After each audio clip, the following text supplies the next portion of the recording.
Carolyn Bacaleo, sorry. And you'll fix it when you get up here and tell me. That's very fast. I was miscarried. If you would do this, Yes. if there are going to be any conversations, do it through the chair. Just like say, no, not for you. I was just making it generically. No problem. I did not want to interrupt anyone. No problem. Okay. On September 23rd, I resigned and sent you all my letter of resignation not once but twice. And to this date, only one of you has taken the time to read it and respond. Perhaps it doesn't affect you directly, but my letter resonates with many who unfortunately need to stay quiet out of fear and retaliation. Over the past 2 months, I have done my research and reaffirmed the fact that there is nothing positive to say about the ESE department at M-DCPS. You see, you should all feel ashamed of yourselves for making that a reality. You pride yourself through articles and occasionally pose for a picture, all of which are nothing but a false advertisement. When was the last time, or for that matter, the first time anybody spent a day in our self-contained units? As many of you don't know, our children's classrooms lack highly qualified teachers, appropriate materials and resources, an appropriate curriculum, and yet you sit there and you boast about this education system. We as ESE teachers, we only get a username and a password for a curriculum that you know is well over 800 pages. We don't have books or materials. We don't have that fancy state-of-the-art classrooms like the iPreps or the Magna programs. We have nothing. And I state that again, nothing for a population that deserves it, that needs it, and that rightfully generates the most funds for it. Let me refresh your memories and remind you that last year alone, you allocated $27 million towards technology. No definitive amount was mentioned, but I can assume several millions toward the new 61 Magna programs for this year, and then allocate another $1 million towards ESE contracts, which we still can't figure out what that even means. Let me remind you, because perhaps you have no idea, that the basic student allocation is currently $4,130.20. However, ESE students with IEPs generate an average of $7,000 each, and significantly more depending on their disability, yet receive far less in the gen ed education.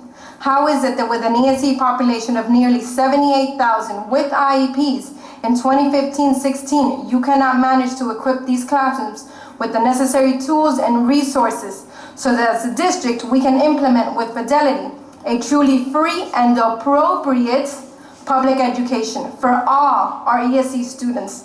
More fascinating is that the ESE guaranteed allocations for 2015-16 was over $130 million, and the instructional materials allocation was over $28 million, of which includes materials for ESE. And ironically enough, our ESE classrooms remain empty slates.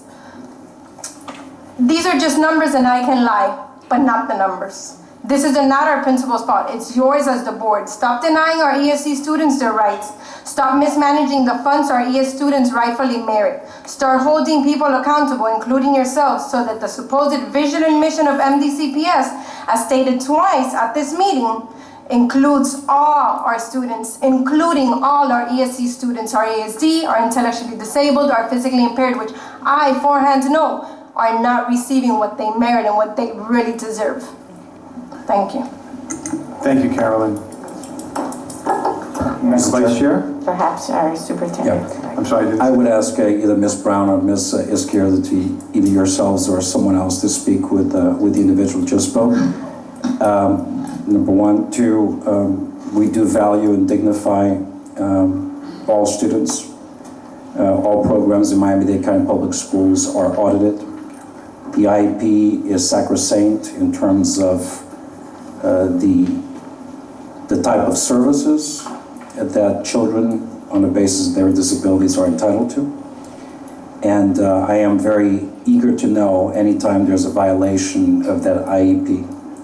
This work is not only observed, but it is guided also by a committee of parents that advise me, and in fact we recognize those individuals just this past month, who track the programs, track the investment, and verify and certify the level of engagement that we have with these very beautiful and especially able children. We're not perfect, but I am certainly in need of knowing a lot more detail than what I just heard here, and I am urging staff to look into it. Dr. Down, you can go, yeah, you can talk. Through the chair, my commentary, I appreciate the information that was shared, but I was trying to follow the process for inquiry and response. And I wanted to say to the teachers, Ms. Matz, they came up and they spoke about a Celify. I did not want that to fall on deaf ears. For those of you who don't know what that is, that's a new special education management system. It guides the IEP process. It speaks to compliance, planning for the IEP, and more importantly, it also speaks to funding implications. So I wanted you to know I am, as an educator, I'm aware of the district's transition to that. I am equally aware that there are major concerns regarding that, and I wanted to say that it did not fall on deaf ears. I'll follow through as appropriate. But this is a significant concern, again, for the federal mandate of complying with an IEP, the impact that it has on teachers. I'm sure Ms. Marte is aware potentially of the funding implications because the IEP process drives funding, and more importantly, the perceived transition that may or may not have rolled out as smoothly as I'm sure the district and the superintendent intended for it to. So I did not want the Celify issue being raised for the listening audience, especially special needs teachers, to feel that that issue was not responded to, because we had a number of teachers that signed up for it on a pre-Thanksgiving holiday, and because they're not here, Ms. Madsen knows endured it, but it is something that I'm sure is important to the superintendent.